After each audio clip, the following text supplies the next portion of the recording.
Ava Gardner, born on December 24, 1922, in the small farming community of Grabtown, North Carolina, emerged as one of Hollywood's most iconic and enduring stars.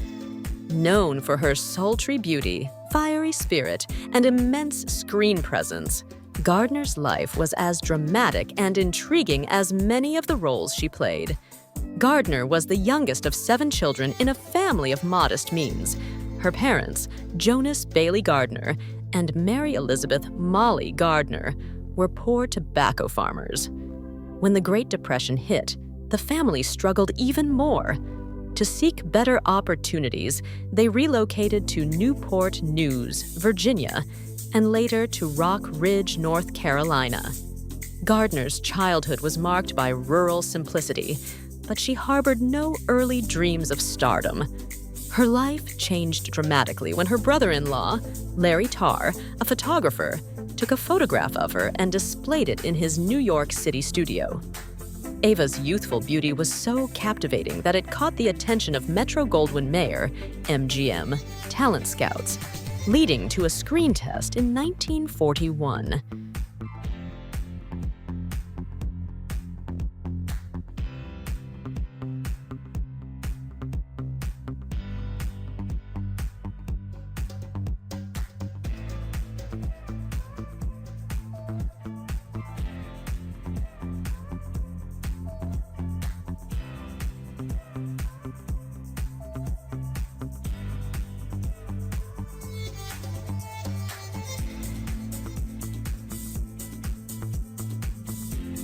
Gardner's screen test wasn't particularly successful. She spoke with a thick Southern drawl and had no acting experience. But her looks were undeniable. MGM signed her to a standard contract, initially casting her in small, uncredited roles.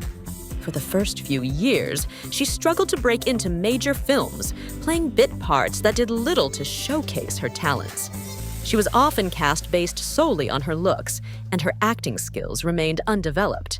Her breakthrough role came in 1946, when she was cast as the femme fatale Kitty Collins in The Killers, a noir film based on an Ernest Hemingway short story.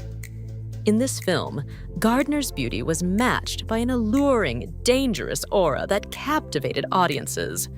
Her performance marked the beginning of her rise to stardom and established her as one of the screen's great sirens. Throughout the 1950s, Gardner starred in some of the era's most popular films, making her one of Hollywood's top leading ladies. Some of her most memorable performances include her roles in Showboat, 1951, Mogambo, 1953, The Barefoot Contessa, 1904, and The Night of the Iguana, 1900. In Mogambo, she starred opposite Clark Gable and Grace Kelly, playing a free-spirited woman who becomes entangled in a love triangle. Gardner's performance was so striking that she received her only Academy Award nomination for Best Actress. Her work in The Barefoot Contessa further solidified her status as a Hollywood goddess, portraying a woman of humble beginnings who becomes an international film star, echoing Gardner's own journey. Despite these successes, Gardner often expressed dissatisfaction with the Hollywood studio system, feeling typecast as the temptress and exotic woman. She yearned for roles that allowed her to demonstrate her full range of talent. One of her most critically acclaimed performances came later in life when she starred in The Night of the Iguana, directed by John Huston. Gardner, playing Maxine Falk, a brash widow, delivered a raw, complex performance, showcasing her versatility as an actress.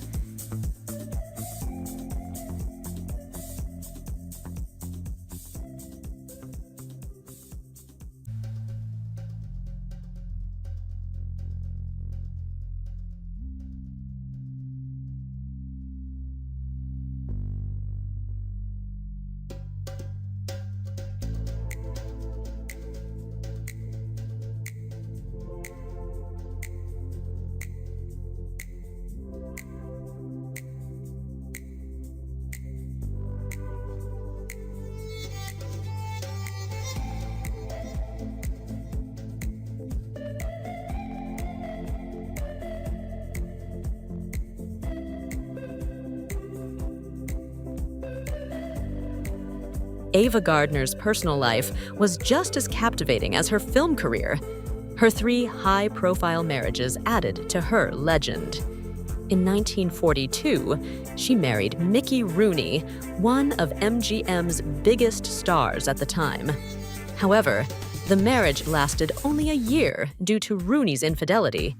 In 1945, she married bandleader Artie Shaw, but this union too was short-lived, ending in 1946. Shaw was notoriously intellectual and demanding, and their relationship was tempestuous. Gardner's 3rd and most famous marriage was to singer Frank Sinatra in 1951. Their union became one of the most talked about in Hollywood. Both were passionate, volatile personalities, and their relationship was marked by frequent arguments and reconciliations. Despite the tumultuous nature of their marriage, the couple remained close even after their divorce in 1957, with Gardner later referring to Sinatra as the love of her life. By the 1960s, Gardner's film roles became less frequent, partly because of her disillusionment with Hollywood and the rise of younger actresses. In the later part of her career, she took on smaller, more character-driven roles, which were critically well received. In 1968, Gardner relocated to London, seeking a quieter life away from the pressures of Hollywood. She continued to work sporadically in films and television, but focused more on living a private life. Despite her retreat from the limelight, Gardner remained a beloved figure, known for her beauty, her no-nonsense attitude, and her fierce independence. In her later years, Gardner suffered from health problems, including emphysema. She passed away on January 25th, 1990, at the age of 67 due to complications from pneumonia.